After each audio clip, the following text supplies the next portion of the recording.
Hi everyone, welcome to our channel. Group 4 free test batch பார்த்துக்கிட்டு இருக்கோம். So நீங்கள் இன்னும் இந்த Group 4 free test batchல ஜாயின் ஆகாத இருக்கீங்க அப்படின்னா இந்த டெஸ்ட் பேட்ச் அப்படிங்கிறது டெலகிராம் சேனலில் தான் நடக்கும். டெலகிராம் சேனல் லிங்க் டிஸ்கிரிப்ஷனில் இருக்குது, கிளிக் பண்ணி ஜாயின் பண்ணிக்கோங்க. ஸோ கரெக்டாக என்னென்ன டேட்டுக்கு ஸ்கெடியூலும் வந்து டெலகிராமில் இருக்கும். ஸோ அந்த டேட் படி கரெக்டாக மார்னிங் 10 o'clock உங்களுக்கு கொஸ்டின் அப்படிங்கிறது சென்ட் பண்ணிடுவாங்க. அதே போல் உங்களுக்கு ஸ்கூல் புக்ஸ் அண்ட் பிடிஎஃப்ஸ் ஃப்ரீயாக வேணும் அப்படின்னா ஆப் லிங்க் டிஸ்கிரிப்ஷனில் இருக்கும். இன்ஸ்டால் பண்ணிவிட்டு ரெஜிஸ்டர் பண்ணிவிட்டு பிடிஎஃப் மெட்டீரியல்ஸில் போய் புக் வேணுன்னா ஃப்ரீயாக நீங்கள் டவுன்லோட் பண்ணி எடுத்துக்கலாம். ஓகேவா? ஸோ அதே போல் இன்றைக்கி நம்ம பார்க்கக்கூடிய போர்ஷன் என்னென்னா 8th தமிழில் இயல் 6 நியூ அண்ட் ஓல்டு தான் பார்க்க போகிறோம். நம்ம சேனலில் இது வரைக்கும் சப்ஸ்கிரைப் பண்ணாத இருக்கீங்க அப்படின்னாலும் சப்ஸ்கிரைப் பண்ணிவிட்டு பாருங்கள். அப்போ தான் நம்ம போடக்கூடிய வீடியோஸ் அண்ட் நோட்டிஃபிகேஷன் உங்களுக்கு உடனுக்குடன் வரும். அதுக்கு முன்னாடி ஒரு இம்பார்ட்டண்டான இன்ஃபர்மேஷன். ஸோ கொஞ்சம் நல்லா கிளியராக கேளுங்க. ஜஸ்ட் ஒரு 1 minute தான். ஸோ நம்மளுக்கு வந்து பார்த்தீங்க அப்படின்னா கம்மிங் டிசம்பர் 8, அதாவது டிசம்பர் 8 சண்டே அன்னைக்கு வந்து பார்த்தீங்கன்னா மார்னிங் 10 o'clock ஸ்டேட் லெவலில் ஒரு டெஸ்ட் பேட்ச் வந்து நம்மளுக்கு ஸ்டார்ட் ஆக போகுது. ஸோ இந்த டெஸ்ட் பேட்ச்சில் ஜாயின் ஆகிறதுக்கான அமௌண்ட் ஒன்லி 35 மட்டும்தான். ஸோ இந்த டெஸ்ட் பேட்ச்சில் ஜாயின் ஆகிறதுக்கான லாஸ்ட் டேட் டிசம்பர் 5 தேர்ஸ்டேவோட முடியுது. ஸோ அமௌண்ட் வந்து ஒன்லி 35 தான். ஸோ இது வந்து ஸ்டேட் லெவல் ஒரு ஃபுல் மார்க் டெஸ்ட் அப்படின்னு சொல்லலாம். இதில் ஹோல் ஓவர் தமிழ்நாட்டில் இருக்கக்கூடிய ஆல் டிஸ்ட்ரிக்ட் டிஎன்பிசி ஆஸ்பிரண்ட்ஸ்மே இதில் வந்து பார்ட்டிசிபேட் பண்ண போகிறாங்க. நீங்கள் group 2, group D and group 4ல எப்படிலாம் வந்து கொஸ்டின்ஸ் கேட்பாங்க, நம்ம எந்த அளவுக்கு டஃப் கொடுத்து படிக்கணும், நம்மளால் 200 கொஸ்டின்ஸ்க்கு எவ்வளோ போட முடியுது அப்படின்னு நீங்கள் வந்து தெரிஞ்சுக்கணும். அதே போல் டிஎன்பிசியோட கொஸ்டின் தரம் எப்படி இருக்கும் அப்படிங்கிறத எல்லாமே தெரிஞ்சுக்கணும். அப்படின்னா இந்த டெஸ்ட் அப்படிங்கிறது உங்களுக்கு ரொம்பவே யூஸ்ஃபுல் அண்ட் ஒர்த்ஃபுல்லாக இருக்கும். அதே போல் இந்த டெஸ்ட் பேட்சில் இருக்கக்கூடிய இந்த 200 கொஸ்டின்ஸுமே டஃப்பாக தான் இருக்கும். ஸோ ரொம்பவே ஹை காம்படிஷனாக இருக்கும். இதில் நிறைய பேர் வந்து பார்த்தீங்க அப்படின்னா ஜாயின் பண்ணி காம்படிட் பண்ண போகிறோம். ஸோ இதில் ஜாயின் ஆகிறதுக்கு லாஸ்ட் டேட் டிசம்பர் 5. இதுக்கு மேலே கண்டிப்பாக டேட் எக்ஸ்டெண்ட் பண்ணவே மாட்டோம். ஸோ ரொம்பவே வந்து ஹெல்ப்ஃபுல்லாக இருக்கும். நீங்கள் ஃபஸ்ட்டு ப்ரிப்பேர் பண்ணுறீங்க, ஃப்ரெஷராக இருக்கீங்கனாலும் பரவாயில்ல, நீங்களும் வந்து ஜாயின் பண்ணிக்கோங்க. அப்போ தான் டிஎன்பிசியோட question group 2, group D and group 4 exams, இந்த எக்ஸாம்ஸ்க்கு நீங்கள் ப்ரிப்பேர் பண்ணுறீங்கன்னா கொஸ்டின் எப்படி இருக்கும் அப்படிங்கிற ஒரு தரம் வந்து உங்களுக்கு தெரியும். ஓகேவா? ஸோ நீங்கள் இந்த டெஸ்ட் பேட்சில் ஜாயின் ஆகணும் அப்படின்னா ஆப் லிங்க் டிஸ்கிரிப்ஷனில் இருக்கும்.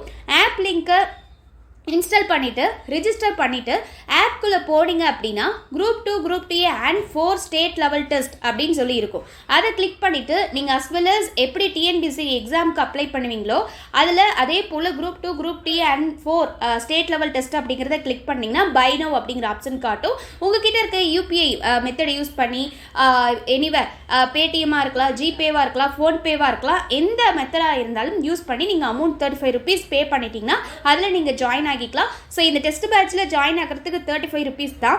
அதே போல் இந்த 200 கொஸ்டின்ஸ்க்கான கம்ப்ளீட் எக்ஸ்பிளனேஷன் வீடியோவுமே கொடுத்துருவோம். அதே போல் இந்த டெஸ்ட் ஆப்லேயும் நடக்கும்.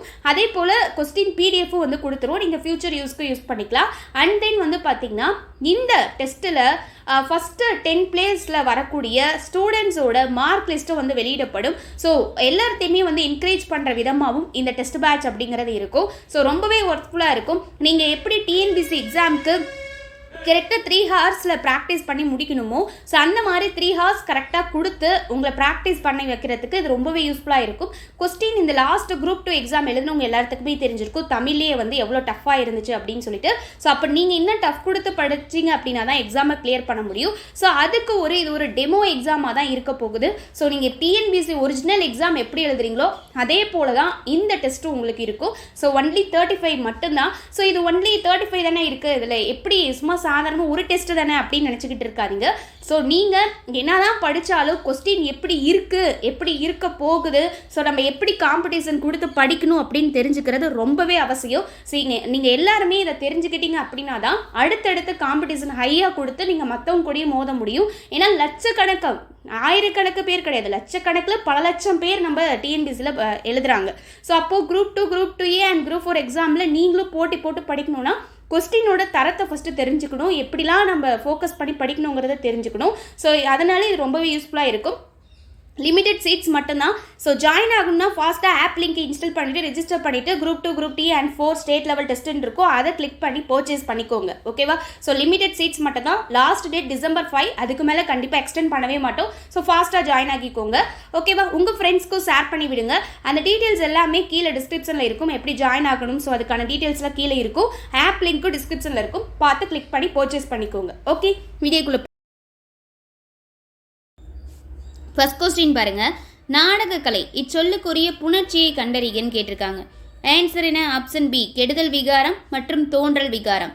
பொருந்தாததை தேர்வு செய்க அப்படின்னு சொல்லி கேட்டிருக்காங்க. ஸோ கவனிங்க, பாண்டியன் பரிசு, தமிழ் இயக்கம், கண்ணகி புரட்சி காப்பியம், இதெல்லாம் பாரதிதாசனுடைய நூலா. ஸோ அப்போ இதில் பொருந்தாத இருக்கிறது என்ன? குடிமக்கள் காப்பியம். குடிமக்கள் காப்பியம் அப்படின்னு நீங்கள் சொல்கிறது எது? சிலப்பதிகாரம். ஏன்னா சிலப்பதிகாரத்துக்கு தான் குடிமக்கள் காப்பியம், நாடக காப்பியம், ஒற்றுமை காப்பியம், இந்த மாதிரி பெயர்கள் இருக்குது. அப்போ இதோட ஆசிரியர் யார்? இளங்கோவடிகள். அப்போ பொருந்தாதது ஆப்ஷன் சி. நெக்ஸ்ட் பாருங்க, ஊமையால் விளக்கப்பெறும் பொருத்தமான பொருளை தேர்வு செய்க. கொஸ்டினில் உங்களுக்கு இதாகலை, பிரிண்ட் ஆகலை அப்படின்னா நோட் பண்ணிக்கோங்க. நெல்லிக்காய் மூட்டையை கொட்டினார் போல. ஸோ அப்போது ஆன்சர் என்ன வரும்? ஆப்ஷன் ஏ, ஒற்றுமை இன்மை. தந்தை பெரியாரின் பகுத்தறிவு சிந்தனைகளை கவிதை வடிவில் தந்தவர் யார்? Answer option D, Bharathidasan. Next பாருங்க, கமுகம் என்பது கீழ்கண்ட எந்த மரத்தை குறிக்கும் சொல்லாகும்? ஏன்னா பாக்கு அப்படின்னா அதற்கான பொருள் கமுக்கு அப்படின்னாலும் பாக்கு அப்படின்னாலும் ஒன்னே தான். ஸோ அதுக்கு வந்து பார்த்தீங்கன்னா அப்போ ஆன்சர் ஆப்ஷன் பி, பாக்கு மரம். அடுத்து, சரையு நதியானது தற்போது இந்தியாவின் எந்த மாநிலத்தில் பாயும் நதியாகும்? Answer option C, Uttar Pradesh. Bharathidasan இயற்றிய விழுதும் வேறும் பாடல் பின்வரும் எந்த நூலில் இடம்பெற்றுள்ளது? ஆன்சர் ஆப்ஷன் ஏ, அழகின் சிரிப்பு. வினைச்சொல், பெயர்ச்சொல், வினைமுற்று இவற்றினை பயனிலையாக கொண்டு முடிவது எது? ஆன்சர் ஆப்ஷன் சி, முதல் வேற்றுமை. இது இம்பார்ட்டன்ட். வினைச்சொல், பெயர்ச்சொல், வினைமுற்று இதை பயனிலையாக கொண்டு முடிவது அப்படின்னா முதல் வேற்றுமை தான். முதல் வேற்றுமைக்கு ஆக்சுவலாக உருபு கிடையாது. உயிரிகளின் ஆற்றலுக்கு அடிப்படையாக விளங்குவன யாது? ஆன்சர் ஆப்ஷன் டி, தாவரங்கள். சிந்துவெளி நாகரிகம், கல்வெட்டியல், முதுகெலும்பற்ற உயிரினங்கள் ஆகியவை அருங்காட்சியகத்தின் எப்பகுதியில் அமைந்துள்ளது? ஆன்சர் ஆப்ஷன் சி, தலைமை கட்டடம் மேல் தளத்தில் அமைஞ்சிருக்கு. அடுத்து, அருங்காட்சியகத்தில் மொத்தம் எத்தனை காட்சியகங்கள் அமைந்துள்ளன? Answer option C, 13 காட்சியகங்கள். அகம் என்னும் சொல்லுக்கு பொருந்தும் சொல்லை காண்க. ஆன்சர் ஆப்ஷன் ஏ, உள்ளம், வீடு, இடம். ஸோ அகம்னா அகத்தை பற்றி பேசுவது அப்படின்னு சொல்கிறோம்ல, மனசை பற்றி பேசுவது, அதுதான் உள்ளம். அடுத்து வீட்டையும் குறிக்கும், இடத்தையும் குறிக்கும். தகடூர் யாத்திரை என்ற நூலின் ஆசிரியர் யார்? ஆன்சர் வந்து பார்த்தீங்கன்னா ஆப்ஷன் டி, ஆசிரியர் பெயர் அறிய முடியவில்லை அல்லது ஆசிரியர் பெயர் தெரியவில்லை. உங்களுக்கான கொஸ்டின், தகடூர் இப்போது தற்போது எந்த மாவட்டத்தில் இருக்குது அப்படிங்கிறத கமெண்ட் செக்ஷனில் சொல்லுங்கள். பெருநீரால் வாரி சிறக்க இரு நிலத்து என்ற வரியில் வாரி என்ற சொல்லின் பொருள் யாது? ஆன்சர் ஆப்ஷன் பி, வருவாய். கிழமை என்பதன் பொருளில் வரும் வேற்றுமை எது? ஆன்சர் ஆப்ஷன் டி, 6ஆம் வேற்றுமை. முட்டாது வந்து மழை பெய்க, பெய்த பின் என்ற வரியில் முட்டாது என்ற சொல்லின் பொருள் என்ன? ஆன்சர் ஆப்ஷன் சி, தட்டுப்பாடின்றி. பொறுத்துக்க கேட்டிருக்காங்க பாருங்க. சிலை கூட்டல் அழகு அப்படின்னா உயிரீற்று புணர்ச்சி. அடுத்து வந்து கவனிங்க, மண் கூட்டல் அழகு. மண் கூட்டல் அழகு அப்படின்னா என்னது? மெய்யீற்று புணர்ச்சி. பொன் கூட்டல் அழகு அப்படின்னா உயிர் முதல் புணர்ச்சி. பொன் கூட்டல் சிலை அப்படின்னா மெய் முதல் புணர்ச்சி அப்படின்னு சொல்லி வரும். அப்போது இதுக்கு வந்து பார்த்தீங்க அப்படின்னா ஆன்சர் இஸ் ஆப்ஷன் டி, 2, 1, 4, 3. அடுத்து வந்து கவனிங்க, ஒட்டாது வந்து கிளை பயில்க, அக்கிளை என்ற வரியில் ஒட்டாது என்ற சொல்லின் பொருள் என்ன? ஆன்சர் வந்து பார்த்தீங்கன்னா ஆப்ஷன் ஏ, வாட்டம் இன்றி. 2ஆம் வேற்றுமை டேஸ் என்று அழைக்கப்படும். ஆன்சர் ஆப்ஷன் ஏ, செய்யப்படு பொருள் வேற்றுமை. இந்தியாவிலேயே எந்த மாவட்டத்தில் ஜவ்வரிசி அதிகமாக உற்பத்தி செய்யப்படுகிறது? ஜவ்வரிசி அப்படின்னாலே யோசிக்கவே கூடாது. Answer option B, Salem. நெசவு, ஜவ்வரிசி, மாம்பழம் இதுக்கெலாம் அது ரொம்ப முக்கியம் சேலம். நிலைமொழியும் வருமொழியும் எவ்வித மாற்றமும் இன்றி இணைவது டேஸ் ஆகும். ஆன்சர் ஆப்ஷன் ஏ, இயல்பு புணர்ச்சி. சேர நாட்டின் தலைநகரான வஞ்சி எந்த ஆற்றங்கரையில் அமைந்துள்ளது? ஆன்சர் ஆப்ஷன் டி, பேரியாறு. வன்புகழ் மூவர் தன்பொழில் வரைப்பு என்று குறிப்பிடும் நூல் எது?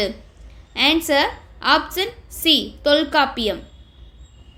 உருகிலும் ஓதை வெறியி பெடையோடு இவ்வரியில் குறிப்பிடப்படும் ஓதை என்ற சொல்லின் பொருள் என்ன? ஆன்சர் ஆப்ஷன் சி, ஓசை. கொங்கு மண்டலத்தின் எல்லைகளில் தவறான ஒன்றை தெரிவு செய்க. கிழக்குனா மதிர்கரை, ஓகே. வடக்குனா பெரும்பாலை. அடுத்து தெற்கு அப்படின்னு சொல்லி கொடுத்துருக்காங்கள, இதுதான் தவறு அல்லது பர்வத் மலை கிடையாது. மேற்கு வெள்ளிமலை, கரெக்ட். கொங்கு மண்டல சதகம் என்ற நூலை எழுதியவர் யார்? Very very important question. Answer option D, Karmega கவிஞர். கடம்பர் என்னும் கடற்கொள்ளையர்களை அடக்கியவர்கள் யார்? ஆன்சர் ஆப்ஷன் சி சேரர்கள். கன்னிவாடி ஸ்ரீரங்கராயம் சிவகுமார் எழுதாத நூல் எது அப்படின்னு கேட்டிருக்காங்க. ஸ்ரீரங்கராய சிவகுமார் எழுதாத நூல் ஆன்சர் வந்து பார்த்திங்கன்னா ஆப்ஷன் சி ஸ்ரீரங்கராயன் மட்டும் கிடையாது, அவருடைய பேர் தான். கன்னிவாடி, உப்பு கடலை குடிக்கும் பூனை, குடச்சித்திரங்கள்லாம் இவருடைய தான். So பொருந்தாதது option C. 2 சொற்கள் இணையும் போது நிலைமொழியிலோ அல்லது வருமொழியிலோ மாற்றங்கள் நிகழுமாயின் அது டேஸ் எனப்படும். ஆன்சர் ஆப்ஷன் பி விகார புணர்ச்சி. நெக்ஸ்ட்டு மேட்ச் ஷீட் வந்து கவனிங்க. தூத்துக்குடி என்னன்னு சொல்கிறோம் அப்படின்னா முத்து நகரம். சிவகாசி குட்டி ஜப்பான்னு சொன்னது யார்? நேரு அவர்கள். மதுரைனா தூங்கா நகரம், திருவண்ணாமலைனா தீப நகரம். ஏன்னா அங்கே தீபம் திருவண்ணாமலை தெரியும்ல. ஸோ அப்போ ஆன்சர் என்னென்னா ஆப்ஷன் சி. 4 3 2 1. ஞானர் தகா அவன் அகன்றவை நாடே என்ற வரியில் குறிப்பிடப்படும் நாடு எந்த நாடு அப்படின்னு சொல்லி கேட்டிருக்காங்க. ஆன்சர் இஸ் ஆப்ஷன் பி சேர நாடு. உடனிக்கல்ச்சி பொருள் பயின்று வரும் வேற்றுமை இது. ஆன்சர் ஆப்ஷன் ஏ 3ஆம் வேற்றுமை. சரியான இணையை தேர்ந்தெடு அப்படின்னு சொல்லி கேட்டிருக்காங்க. ஸோ இப்போ வந்து கவனிங்க. ஓர் எழுத்து தோன்றுவது தோன்றல் புணர்ச்சி, ஒரு எழுத்து வேறு எழுத்தாக மாறுவது கெடுதல் புணர்ச்சி, ஒரு எழுத்து மறைவது திரிதல் புணர்ச்சி. இதில் பார்த்தோன்னே கண்டுபிடிச்சிடலாம். ஒரு எழுத்து தோன்றுவது தோன்றல் புணர்ச்சிங்கிறது கரெக்டு தான். ஒரு எழுத்து வேறு எழுத்தாக மாறுவது அப்படின்னாலே திரிதல் புணர்ச்சி. So mismatch. ஒரு எழுத்து மறைவதுங்கிறது கெடுதல் புணர்ச்சி. ரெண்டும் மாறி கொடுத்துருக்காங்க. ஸோ அப்போது சரியான இணைங்கிறது 1 மட்டும்தான். ஆன்சர் இஸ் ஆப்ஷன் டி 1 மட்டும். நெக்ஸ்ட், விகார புணர்ச்சி எத்தனை வகைப்படும்? 3 வகை. தோன்றல், திரிதல், கெடுதல். அடுத்து, இந்தியாவின் முதல் ஆயத்த ஆடை பூங்காவான நேதாஜி ஆயத்த ஆடை பூங்கா அமைந்துள்ள மாவட்டம் எது? ஆன்சர் வந்து பார்த்திங்கன்னா ஆயத்த ஆடை பூங்கா, அது நேதாஜி ஆயத்த ஆடை பூங்கா. இது அடிக்கடி கேட்டிருக்காங்க. ஆன்சர் வந்து பார்த்திங்கன்னா ஆப்ஷன் சி திருப்பூர். நெக்ஸ்ட் வந்துட்டு பாருங்கள் பொறுத்துக. பார்த்துடலாமா? தமிழ் கூட்டல் தாய், இதை நம்ம எழுதி பார்க்கும்போது தான் நம்மளுக்கு தெரியும். ஓகேவா? ஸோ இப்போ வந்து கவனிங்க. தமிழ் கூட்டல் தாய் இதை வந்து சேர்த்து எழுதும் போது எப்படி கிடைக்கும்னா தமிழ் தாய்த்து சேர்ந்து வரும். அடுத்து வில் கூட்டல் கொடி அப்படின்னு இருக்கு.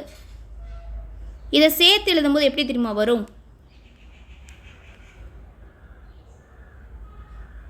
வில் கூட்டல் கொடியை சேர்த்து எழுதும்போது விற்கொடி அப்படின்னு சொல்லி வரும். மனம் கூட்டல் மகிழ்ச்சி, இதை சேர்த்து எழுதும்போது மன மகிழ்ச்சி அப்படின்னு சொல்லி வரும். ஸோ இப்போ கவனிங்க. தமிழ் தாயை சேர்த்து எழுதும்போது ஒரு எழுத்து சேர்ந்துருக்கு. அப்போ இது என்னது? தோன்றல். வில் கூட்டல் கொடியை நாம் சேர்த்து எழுதும்போது என்ன மாறி இருக்கு? இல்லைங்கிறது இறா மாறி இருக்கு. அப்போ மாறி வருது அப்படின்னாலே திரிதல். மனம் கூட்டல் மகிழ்ச்சி இதை சேர்த்து எழுதும்போது என்ன ஆயிருக்கு? இம்மு கெட்டிருக்கு. அப்போ என்ன ஆயிருக்கு? கெடுதல். ஸோ அப்போது இதை வச்சு தான் நம்ம மேட்ச் பண்ணணும். தமிழ் கூட்டல் தாய் தோன்றல், வில் கூட்டல் கொடி திரிதல், மனம் கூட்டல் மகிழ்ச்சி கெடுதல். அப்போ ஆப்ஷன் என்ன வரும்? Option A 3 1 2. ஓகேவா?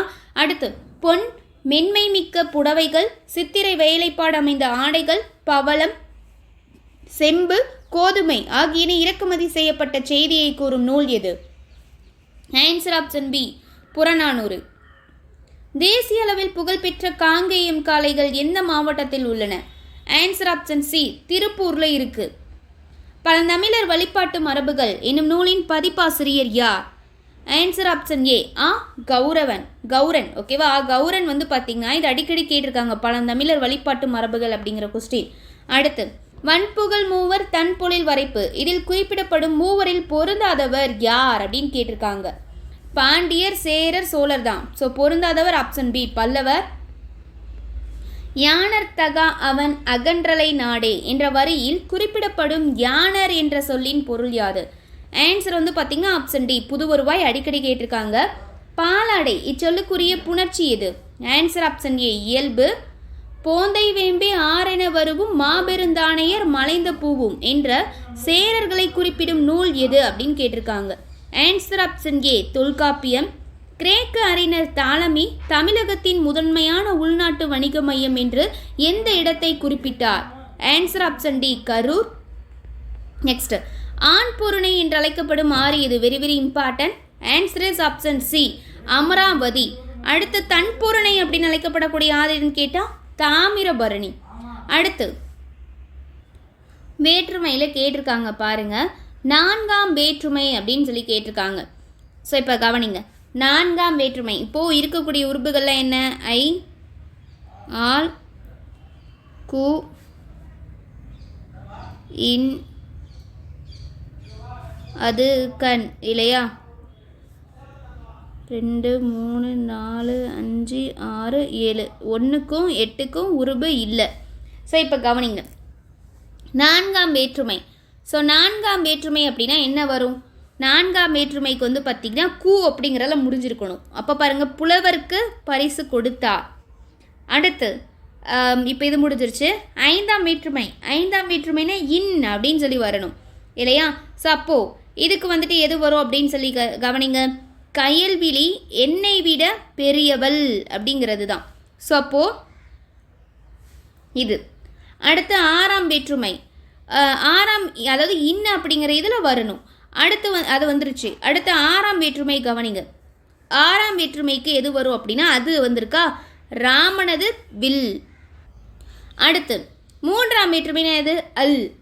அப்போ வந்து பாருங்க, ஆள் அப்படின்னு வந்திருக்கு, ஆள். அப்போ மூன்றாம் வேற்றுமைனா தச்சனால் நாற்காலி செய்யப்பட்டது. ஸோ அப்போ ஆன்சர் என்னென்னா ஆப்ஷன் சி 3142. நெக்ஸ்ட்டு கவனிங்க, சிற்றுந்து சரக்குந்து ஆகியவை அதிகளவில் இயங்கும் மாவட்டம் எது? ஸோ ஆன்சர் என்ன அப்படின்னா ஆப்ஷன் டி நாமக்கல்.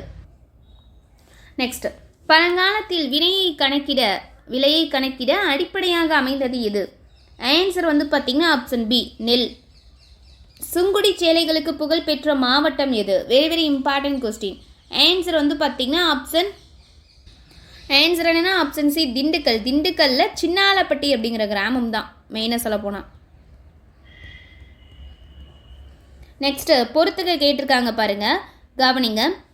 தாது, தாது அப்படின்னா என்னது? மகரந்தம். போது அப்படின்னா மலர். பூகம் அப்படின்னா பாக்கு மரம்.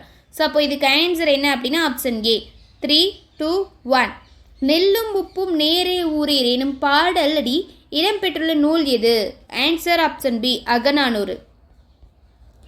களந்தந்த பொற்பரிசம் கலித்தோணியால் கரை சேர்க்குந்து எனும் பாடலடி இடம்பெற்றுள்ள நூல் எது? ஆன்சர் வந்து பார்த்திங்கன்னா ஆப்ஷன் ஏ புறநானூறு. பாஞ்சாலைகள், நூற்பாலைகள், வீட்டு உபயோகப் பொருட்கள் தயாரிக்கும் தொழிற்சாலைகள் நிறைந்துள்ள மாவட்டம் எது? Answer option C Kovai. பெருநீரால் வாரி சிறக்க இரு நிலத்து இட்டவித்து என்றாமை நாறுக எந்த இலக்கியத்தின் பாடலடிகள் இவை? Answer option B option D தகடு யாத்திரை. கனத்த மலை பொருள் தேர்க. ஆன்சர் ஆப்ஷன் பி பெருமலை. அடுத்து பொறுத்துக்க வேற்றுமை சொல்லுறுப்பு வந்து கேட்டிருக்காங்க. ஸோ வந்து பார்த்துடலாமா? ஏழாம் வேற்றுமை, ஏழாம் வேற்றுமை அப்படின்னா மேல். அடுத்து வந்து கவனிங்க, இரண்டாம் வேற்றுமை, இரண்டாம் வேற்றுமை அப்படின்னா அடைதல். அடுத்து நான்காம் வேற்றுமைனா நிமித்த பொருள். ஐந்தாம் வேற்றுமைனா நின்று. ஓகேவா? ஸோ அப்போ ஆன்சர் இஸ் ஆப்ஷன் ஏ 2143. முட்டாது வந்து மழை பெய்த பின் ஒட்டாது வந்து கிளை பயில்க இவ்வடிகளில் பயிலும் தொடை நயம் அப்படின்னு கேட்டிருக்காங்க. ஆன்சர் வந்து பார்த்திங்கன்னா அடி எதுகையும் இருக்குது, அடி மோனையும் இருக்குது. இப்படி வந்துச்சு அப்படின்னா அது சீர், இப்படி வந்துச்சுன்னா அது அடி. ஓகேவா? அப்போது இங்கே வந்து பாருங்கள், அடி எதுகை எங்கே இருக்குது அப்படின்னா, இப்போ அடி எதுகை இங்கேயும் இட்டு இரண்டாம் எழுத்து ஒன்றி வருவதுதான் எதுகை. அடுத்த அடி மோனை இங்கேயும் முதல் எழுத்து. ஸோ அப்போ இது ரெண்டுமே வந்திருக்கு இல்லையா? ஆப்ஷன் சி ஏ மற்றும் பி. நெக்ஸ்ட் கவனிங்க, அக்களத்து பிரித்து எழுதுக அப்படின்னு சொல்லி கேட்டிருக்காங்க. ஆன்சர் ஆப்ஷன் டி ஆ கூட்டல் களத்து சேர்த்து எழுதுனா இக்குங்கிறது சேர்ந்து வரும். அடுத்து தகடூர் யாத்திரை டேஸ் மன்னரை பேசுகின்ற நூல். ஆன்சர் வந்து பார்த்திங்கன்னா ஆப்ஷன் சி சேர. நெக்ஸ்ட் 60 பொறுத்துக்க கேட்டிருக்காங்க. முதல் வேற்றுமை அப்படின்னா அவன் யார் அப்படிங்கிறது வரும். அடுத்து கவனிங்க, மூன்றாம் வேற்றுமை அப்படின்னா கோவில் அரசனால் கட்டப்பட்டது. ஓகேவா? அடுத்து வந்து பார்த்திங்கன்னா ஏன்னா முதல் வேற்றுமை அப்படிங்கிறது என்னது? எழுவாய் வேற்றுமை. அதனால் மூன்றாம் வேற்றுமைனா ஆள் அப்படிங்கிறது வரணும். கோவில் அரசனால் கட்டப்பட்டது. ஓகேவா? அடுத்து வந்து பாருங்க, ஐந்தாம் வேற்றுமைனா வீட்டின் கண் பூனை அப்படின்னு சொல்லி வருமா? ஸோ கவனிங்க, ஸோ ஐந்தாம் வேற்றுமை அப்படின்னா வீட்டின் கண் பூனை. ஸோ அப்போ வந்து பாருங்கள் பாலின் நிறம் பாலின் இப்போ ஏன்னா ஐ ஆளு கு இன் இது வந்து 5ஆம் வேற்றுமை. இங்கே கண் அப்படிங்கிறது வந்திருக்கு. இது எதில் வந்துடும்? 7ஆம் வேற்றுமைக்கு வந்துடும். அப்போது 5ஆம் வேற்றுமைங்கிறது பாலின் நிறம் கொக்கு. அப்போது இன் வந்திருக்கு. அடுத்து வீட்டின் கண், இங்கே கண் வந்திருக்கு. அப்போ இது 7ஆம் வேற்றுமை. அப்போ ஆப்ஷன் என்ன வரும்? பி. 4 3 1 2. அடுத்து மலைச்சோற்று நோன்பு இருத்தல் சிற்றூர் மக்களின் டேஸ் அடிப்படையிலான ஒரு நிகழ்வு அப்படின்னு சொல்லி கேட்டிருக்காங்க. ஆன்சர் ஆப்ஷன் பி, நம்பிக்கையின். நெக்ஸ்ட் கவனிங்க. கண்மணியே பெண்டுக்களே கனத்த மழை பெய்யவில்லை, கதறி அழுதுவிட்டோம் கடிமழையும் பெய்யவில்லை, நீ நாட்டு புறப்பாடலில் மிகுதியும் விளங்கும் தொடை நயங்கள் எது அல்லது எவை அப்படின்னு சொல்லி கேட்டிருக்காங்க. ஸோ கவனிங்க. ஸோ இப்போ ஆன்சர் என்ன வரும்னா அடி மோனை இருக்குது, பொழிப்பு மோனை இருக்குது, அடி இயைபு இருக்குது. ஓகேவா? ஸோ எல்லாமே இதில் இருக்குது. அப்போ ஆன்சர் என்ன வரும்னா ஆப்ஷன் டி 3. நீங்கள் வேணால் செக் பண்ணி பாருங்கள். அடுத்து வாசல் எல்லாம் பிரித்தறிக அப்படின்னு சொல்லி கேட்டிருக்காங்க. ஸோ பிரித்து எழுதுனீங்கன்னா என்ன கிடைக்கும்? வாசல் கூட்டல் எல்லாம் அப்படின்னு வரும். அடுத்து 64 பாருங்க, 2ஆம் வேற்றுமை. ஸோ 2ஆம் வேற்றுமை அப்படின்னா இதுக்கு வந்து உடைமை அப்படின்னு சொல்லி வரும். அடுத்து 4ஆம் வேற்றுமை கொடை அல்லது பகை. 5ஆம் வேற்றுமைனா நீங்கள் அல்லது ஏது. 6ஆம் வேற்றுமைனா உடைய. ஸோ அப்போ ஆன்சர் என்னென்னா ஆப்ஷன் சி. அப்போ என்ன வரும்னு கவனிங்க. 2 1 4 3. அடுத்து ஒரு காலத்தில் வஞ்சி மாநகரமாக விளங்கிய இன்றைய ஊர் டேஸ் என அறியப்படுகிறது. Answer option B, Karur. அடுத்து 66 பொறுத்துக்க கேட்டிருக்காங்க. தாய்மொழி இது இயல்பு புணர்ச்சி தான். தாய் தமிழ் இத்து வந்திருக்கு. அப்போ தோன்றல் புணர்ச்சி. மரவேர் மரம் கூட்டல் வேறுன்று இருந்திருக்கும். அப்போ அந்த இடத்துல இம் கேட்டிருக்கு. புரியுதா? அப்போ என்ன வரும்? கெடுதல் புணர்ச்சி. வில் கூட்டல் கொடின்னு இருந்தால் இங்கே இரு வந்திருக்கிறதா முதல் நம்ம பார்த்துட்டோம். அப்போ மாறி வரதுனால திரிதல் புணர்ச்சி. அப்போ ஆன்சர் ஆப்ஷன் ஏ தான். 2 3 4 1. நெக்ஸ்ட் கவனிங்க. போந்தை வேம்பே ஆரென வருவும் இவ்வடியில் குறிப்பிடும் மலர்கள் முறையே அப்படின்னு சொல்லி கேட்டிருக்காங்க. ஆன்சர் வந்து பார்த்தீங்கன்னா ஆப்ஷன் சி, பனம்பூ, வேப்பம்பூ, ஆத்திப்பூ. ஓகேவா? ஸோ இதுதான். நெக்ஸ்ட் 68 பொறுத்துக்க மரபு தொடர்கள் வந்து கேட்டிருக்காங்க. ஸோ கவனிங்க. கம்பி நீட்டுதல். கம்பி நீட்டுதல் அப்படின்னா என்ன வரும்? விரைந்து வெளியேறுதல். காணல் நீர் இல்லாமல் தோன்றல். அடுத்து கண்ணை மூடிக்கொண்டு. கண்ணை மூடிக்கொண்டு ஆராய்ந்தே பார்க்காத இருக்கிறது பாராமை. முதலை கண்ணீர்னா வெளி வேடம் வேஷம் போடுறது. Option A 3 1 4 2. சேரர்களின் துறைமுகங்களுள் அல்லாதது இது. ஆன்சர் ஆப்ஷன் டி, புகார். அடுத்து பிழையற்ற தொடரை தேர்க. த்ரெட். த்ரெட் அப்படின்னா என்ன வரும்? நூல். லூம்னா தறி. டைரி ஃபார்ம் அப்படின்னா பால் பண்ணை. டேனிங் தோல் பதனிடுதல். Option A 3 4 2 1. தமிழ்நாட்டின் 2வது பெரிய நகரம் ஈரோடு. இவ்விடை வருமாறு வினா அமைக்கவும் அப்படின்னு சொல்லி கேட்டிருக்காங்க. ஸோ அப்போ என்ன வரும் அப்படின்னு பாருங்க. தமிழ்நாட்டின் 2வது பெரிய நகரம் எதுன்னு கேட்டால் அதுக்கு ஆன்சர் என்னென்னு வந்துடும்? ஈரோடு வந்துருமா? ஸோ ஆன்சர் ஆப்ஷன் சி தான் கரெக்டான ஆன்சர். மெய்யினால் அறியும் உயிர் எது? ஆன்சர் ஆப்ஷன் ஏ, ஓரறிவு உடையது. அடுத்து மேட்சிட் ஈரோடு. ஈரோடுனா என்னது? பார்த்தனே கண்டுபிடிச்சிடலாம். மஞ்சள் சந்தை. பின்னலாடைனா திருப்பூர். கொல்லிமலைனா நாமக்கல். மாங்கனி நகரம்னு சொல்கிறது சேலம். சப்போ இதுக்கான ஆன்சர் என்னன்னு பாருங்கள். Option B 4 3 1 2. மாதவி வேலிப்பூக வனந்தோறும் வயல்கள் தோறும் ஓதிய உடம்பு தோறும் உயிரென உலாயதன்றே என்ற கம்பராமாயண பாடல் இடம்பெற்றுள்ள காண்டம் எது? Answer option B, Balakandam. வாளினை தரையில் வீழ்த்தி மண்டிய பாம்பின் கூட்டம் என்ற பாடலடிகள் யாருடையது? Answer option C, Bharathidasan. Next வேற்றுமை பொருள் கேட்டிருக்காங்க. கவனிங்க. இப்போ வந்து பாருங்கள், காட்டை அழித்தான் அப்படின்னு சொல்லி வந்திருக்கு. ஸோ காட்டை அழித்தான் அப்படின்னா அதிலே வந்துருச்சு, அழித்தல் தான். அடுத்து புலியை போன்றவன் அப்படின்னா அப்போ அதோட ஒப்புமைப்படுத்துகிறாங்க. அப்போ ஒத்தல். கூலிக்கு வேலை. கூலிக்கு வேலைனா ஸோ அதை பொறுத்து, அப்போ பொருட்டு. அடுத்து தலையின் இழிந்த மயிர் நீங்கள். ஸோ அப்போ இதுக்கான ஆன்சர் என்ன வரும்னா ஆப்ஷன் சி 1 4 2 3. அடுத்து கவனிங்க. கொங்கு நாட்டுடன் பொருந்தாத ஆறு இது? Answer option D, Palar. பெற்றெடுத்தோம் பிரித்தறிகன்னு கேட்டிருக்காங்க. அப்போ எப்படி வரும்? ஆன்சர் ஆப்ஷன் டி, பெற்றுக்கூட்டல் எடுத்தோம். முடியுடைய மேவுவேந்தர்களில் மிக பழமையானவர்கள் யார்? ஆன்சர் ஆப்ஷன் ஏ, சேரர்கள் தான். நெக்ஸ்ட் கொஸ்டின் வந்துட்டு பாருங்க, ஃபைனல் கொஸ்டின். வேற்றுமை எத்தனை வகைப்படும்? ஆன்சர் வந்து பார்த்தீங்க அப்படின்னா ஆப்ஷன் சி 8 வகைப்படும். இதில் நோட் பண்ண வேண்டிய விஷயம் இருக்குது. வேற்றுமை உறுப்புகள் எத்தனை வகைப்படும்னா தான் 6. புரிஞ்சுதா? ஏன்னா முதல் வேற்றுமைக்கு 8ஆம் வேற்றுமைக்கு உறுப்பு கிடையாது. ஆனால் வேற்றுமை எத்தனை வகைப்படும்னா 8. வேற்றுமை உறுப்புகள் 6. Okay guys, group 2, group D and group 4 எக்ஸாம்ஸ்க்கு நீங்கள் ப்ரிப்பேர் பண்ணுறீங்கன்னா மறக்காமல் இந்த டெஸ்ட் பேட்சில் ஜாயின் ஆகிக்கோங்க. ஒன்லி 35 ருபீஸ் மட்டும்தான். ஆப் லிங்க் டிஸ்கிரிப்ஷனில் இருக்கும். ஆப் லிங்க்கை கிளிக் பண்ணிவிட்டு ரெஜிஸ்டர் பண்ணிவிட்டு இன்ஸ்டால் பண்ணிவிட்டு ரெஜிஸ்டர் பண்ணிவிட்டு ஆப்குள்ளே போனீங்கன்னா group 2, group D and 4 state level டெஸ்ட்டுன்னு இருக்கும். ஸோ அதை கிளிக் பண்ணி பை நவ் அப்படிங்கிற ஆப்ஷன் இருக்கும். அதை வச்சு பர்ச்சேஸ் பண்ணிக்கோங்க. உங்ககிட்ட இருக்கக்கூடிய யூபிஐ மெத்தட் வச்சு ரொம்பவே யூஸ்ஃபுல்லாக இருக்கும். டிஎன்பிசி கொஸ்டின்ஸ் எப்படி இருக்கும் அப்படிங்கிறதே தெரிஞ்சுக்கலாம். நம்ம இப்பயே ஒரு டெமோ டிஎன்பிசி எக்ஸாமை எழுதி பார்த்துடலாம். ரொம்பவே ஒர்க்ஃபுல்லாக இருக்கும். ஒன்லி 35 ருபீஸ் மட்டும்தான். ஸோ இதுக்கான லாஸ்ட் டேட் December 5. ஸோ இந்த 200 கொஸ்டின்ஸ்க்கு எக்ஸ்ப்ளனேஷன் வீடியோ கம்ப்ளீட்டாக தமிழ் மேக்ஸ் ஜிகேவுக்கு கொடுத்துருவோம். அதே போல் ஃபியூச்சரில் யூஸ் பண்ணிக்கிறதுக்கு இது கொஸ்டின் பிடிஎஃப்பும் உங்களுக்கு அவைலபிளாக கொடுத்துருவோம். ஸோ உங்கள் ஃப்ரெண்ட்ஸ்க்கும் ஷேர் பண்ணுங்கள். So last date December 5, exam December 8 கரெக்டாக மார்னிங் 10 o'clock ஸ்டார்ட் ஆகிரும். லிமிடெட் சீட்ஸ் மட்டும்தான். இந்த December 5க்கு மேலே கண்டிப்பாக டேட் எக்ஸ்டெண்ட் ஆகாது. ஏன் அப்படின்னா இது ஸ்டேட் லெவலில் இது ஒரு ஃபுல் டெஸ்ட்டாக நடக்க போகுது. ஸோ எல்லாத்துக்குமே ரொம்ப யூஸ்ஃபுல்லாக இருக்கும் அண்ட் ஒர்க்ஃபுல்லாக இருக்கும். அஸ் வெல் அஸ் டிஎன்பிசி எழுதுகிற ஒரு ஃபீல்டு இருக்கும். ஸோ ரொம்பவே கொஸ்டின்ஸும் டஃப்பாக தான் இருக்க போகுது. நீங்கள் காம்படிட் பண்ணி பாருங்கள். ஸோ அப்போ தான் உங்களையும் ஒரு மோட்டிவேட் பண்ணுற மாதிரி இருக்கும். உங்களுக்கும் வந்துட்டு எவ்வளோ கொஸ்டின்ஸ் எப்படி படிக்கணும் அப்படிங்கிற ஒரு கான்ஃபிடென்ட் கிடைக்கும். தேங்க்யூ.